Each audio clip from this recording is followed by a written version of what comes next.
pertama, kita akan membahas mengenai permintaan. Permintaan adalah jumlah barang atau jasa yang diminta oleh konsumen pada tingkat harga dan waktu tertentu. Permintaan adalah, baik, kita lanjut mengenai hukum permintaan. Bagaimana sih hukum permintaan itu? Jadi, ketika makin rendahnya harga suatu barang, maka permintaan itu akan semakin meningkat terhadap barang tersebut. Namun sebaliknya, ketika suatu harga itu semakin banyak, maka permintaan itu akan turun atau menjadi lebih sedikit. Yang pertama, kita akan membahas mengenai harga barang itu sendiri. Nah, ketika harga barang itu meningkat, maka permintaan terhadap barang itu akan menurun. Nah, di sini kondisinya faktor lain itu dianggap tetap ya. Begitu pula sebaliknya, ketika harga barang itu turun, maka permintaan suatu barang akan meningkat karena merasa kita itu sanggup untuk membeli barang itu sendiri, semacam itu. Nah, fenomena ini itu dikenal sebagai hukum permintaan yang tadi kita sudah bahas. Selanjutnya mengenai pendapatan konsumen. Mengapa pendapatan konsumen itu bisa mempengaruhi faktor permintaan? Jadi, ketika pendapatan kita naik, otomatis permintaan suatu barang kan akan meningkat. Itulah yang menyebabkan mengapa pendapatan konsumen itu bisa mempengaruhi permintaan. Selanjutnya, selera dan preferensi konsumen. Selera dan preferensi konsumen ini tuh sangat dipengaruhi oleh tren, budaya, promosi, dan lain sebagainya. Khususnya kita, ramainya promosi di TikTok. Contohnya, boneka Labubu yang marak di kalangan anak muda. Dari selera dan preferensi konsumen ini, maka permintaan Labubu itu akan meningkat gitu. Namun sebaliknya, jika barang itu tidak akan lagi sesuai tren, maka bisa menurun permintaannya. Hal itulah yang menyebabkan mengapa selera dan preferensi konsumen itu dapat mempengaruhi permintaan suatu barang. Selanjutnya, faktor mengenai harga barang lain. Jadi permintaan itu tuh bisa dipengaruhi oleh harga barang lain yang berhubungan. Yang pertama, substitusi nih. Jadi ketika barang substitusi itu naik, maka permintaan terhadap barang ini tuh juga akan meningkat. Misalnya, kopi dan teh. Ketika harga kopi naik, maka konsumen cenderung akan membeli teh, maka permintaan terhadap teh ini akan meningkat. Selanjutnya, barang pelengkap. Contohnya barang pelengkap adalah contoh simpel, tinta dan printer. Ketika harga printer itu naik, maka permintaan akan tinta ini juga akan turun karena printer dan tinta itu saling berhubungan. Gitu. Permintaan terhadap printer menurun, otomatis permintaan terhadap tinta itu juga akan menurun. Itulah disebut barang pelengkap. Ekspektasi konsumen.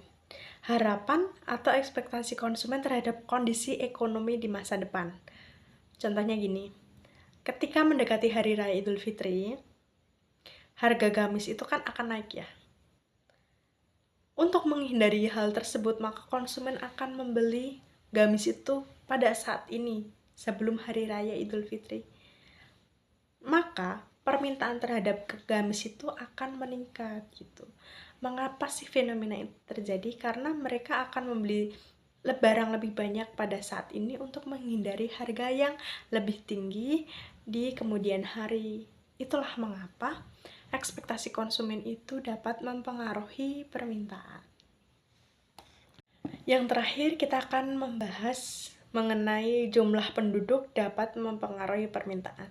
Jadi semakin besar atau tinggi jumlah penduduk di suatu wilayah, itu akan semakin tinggi pula potensi permintaan terhadap suatu barang atau jasa. Namun, itu ada hal struktur demokrasi lain ya yang mempengaruhi. Contohnya, tingkat jumlah penduduk di daerah pegunungan dan di perkotaan.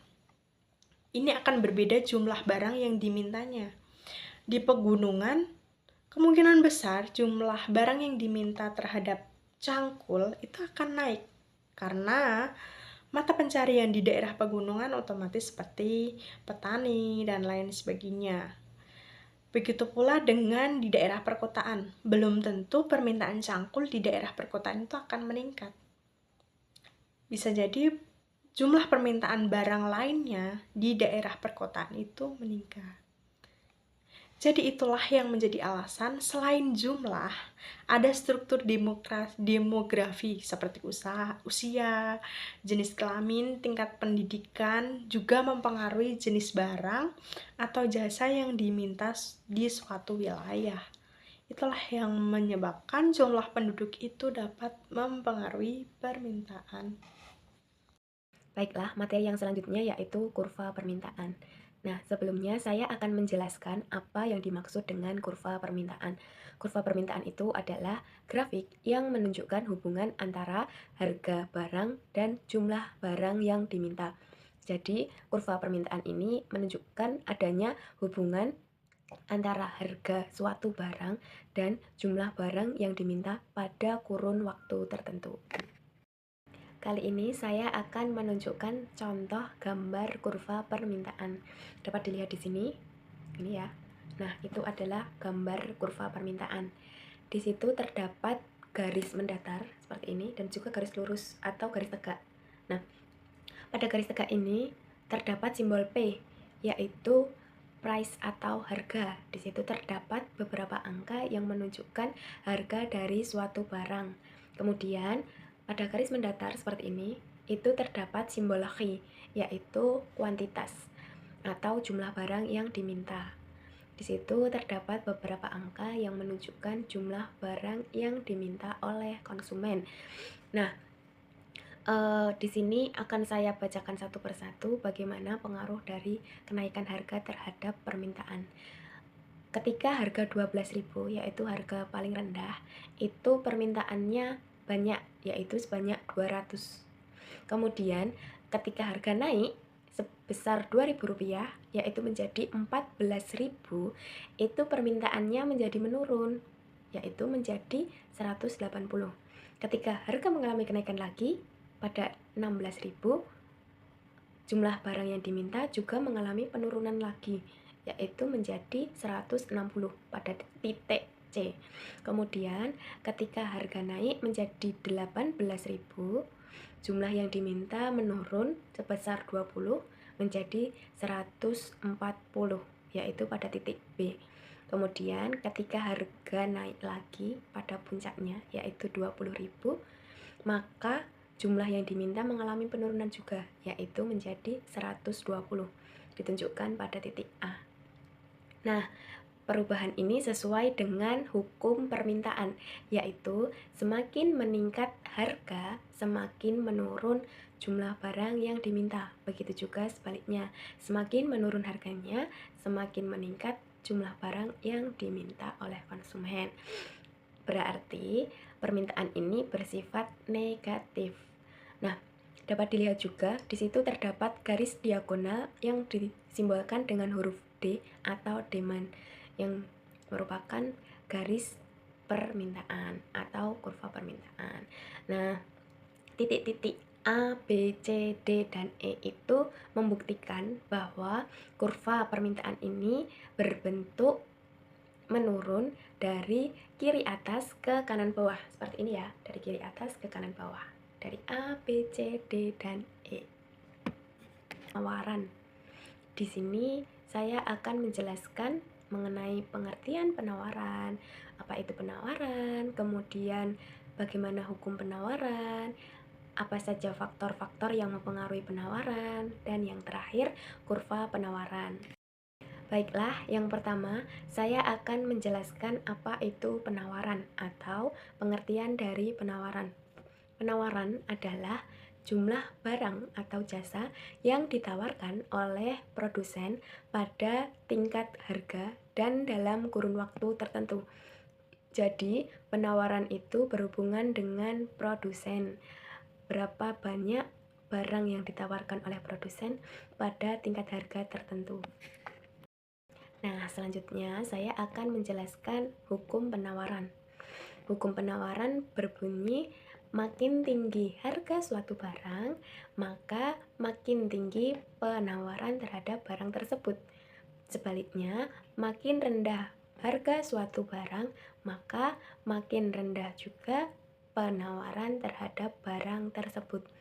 Maksudnya, semakin tinggi harga atau ketika harga naik, nah itu produsen akan menambah atau meningkatkan barang yang ditawarkan atau barang yang dijual. Begitu juga sebaliknya, ketika harga jual suatu barang mengalami penurunan, maka produsen akan mengurangi barang yang dijual atau jumlah barang yang ditawarkan. Nah, baik, yang selanjutnya adalah faktor-faktor yang mempengaruhi penawaran. Baik, kita masuk pada faktor yang pertama, yaitu harga barang itu sendiri. Harga barang itu sendiri sama halnya dengan hukum penawaran, yaitu harga barang yang tinggi akan mendorong produsen untuk memperbanyak produksi dan menawarkannya lebih banyak barang. Sedangkan jika harga barang itu turun, maka produsen akan mengurangi produksinya dan menawarkan lebih sedikit barang. Faktor yang kedua adalah harga barang lain. Pada faktor ini terdapat dua jenis barang, yaitu barang substitusi dan barang komplementer. Barang substitusi sendiri berarti barang pengganti, sedangkan barang komplementer adalah barang pelengkap. Contohnya dari barang substitusi adalah teh dan kopi. Ketika harga teh mahal, maka masyarakat akan mengurangi minum teh dan akan beralih mengonsumsi kopi. Sehingga penawaran teh berkurang dan penawaran kopi akan meningkat. Sebaliknya, jika harga barang substitusi turun, penawaran barang utama dapat meningkat karena lebih menguntungkan untuk diproduksi. Sedangkan barang komplementer, contohnya adalah gula. Jika harga gula naik dan permintaannya menurun, produsen mungkin mengurangi produksi barang utama karena permintaan keseluruhannya berkurang. Sebaliknya, jika harga gula turun, permintaan terhadap barang tersebut akan naik, sehingga produsen dapat meningkatkan penawaran pada barang utama. Selanjutnya, faktor yang ketiga adalah biaya produksi. Biaya produksi yang tinggi akan membuat produsen hanya memproduksi beberapa jenis barang saja.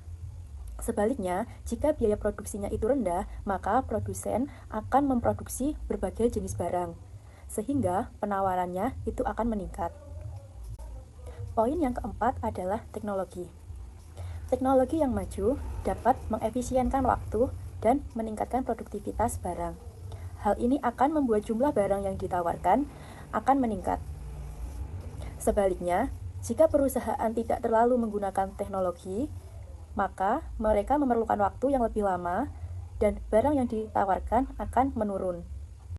Faktor yang kelima adalah perkirakan harga masa depan. Contoh perkirakan harga masa depan adalah produsen meramalkan bahwa akan terjadi kenaikan harga beras pada bulan depan. Maka pada bulan ini produsen akan mengurangi stok penjualannya dan menunggu hingga bulan depan untuk menambah keuntungannya. Sebaliknya, jika bulan depan terdapat penurunan harga beras, maka produsen akan menambah stok penjualannya agar tidak terkena penurunan harga beras. Selanjutnya, yang keenam adalah kebijakan pemerintah. Kebijakan pemerintah terdapat 2 poin, yaitu pajak dan subsidi. Pajak yang tinggi akan membuat produsen tidak bisa memberikan harga yang terjangkau, sehingga penawarannya akan menurun. Sedangkan subsidi dapat mengurangi biaya produksi, menurunkan harga barang, dan menambah keuntungan bagi produsen. Yang ketujuh atau yang terakhir adalah tujuan perusahaan. Perusahaan yang mempunyai tujuan meningkatkan keuntungan, maka mereka akan menawarkan barang atau jasanya dalam jumlah yang banyak pada tingkat harga yang memberikan keuntungan maksimal. Sedangkan perusahaan yang mempunyai tujuan berkelanjutan atau mengedepankan kualitas pelayanannya terhadap konsumen, mereka cenderung menawarkan barang atau jasanya dalam jumlah yang sedikit. Nah, ini dia kurva penawarannya. Di keadaan A, harga suatu barang 12.000 dan jumlah barang yang ditawarkan sebanyak 120. Lalu, pada keadaan B, harga suatu barang 14.000 dan jumlah yang ditawarkan sebanyak 140. Pada keadaan C, harga suatu barang sebesar 16.000 dan jumlah yang ditawarkan sebanyak 160. Lalu pada keadaan D, harga suatu barang 18.000 dan jumlah yang ditawarkan sebanyak 180. Dan yang terakhir, pada keadaan E, harga suatu barang sebesar 20.000 dan jumlah barang yang ditawarkan sebanyak 200. Nah, ini kurvanya, bergerak dari kiri bawah ke kanan atas dengan sifat positif atau berbanding lurus.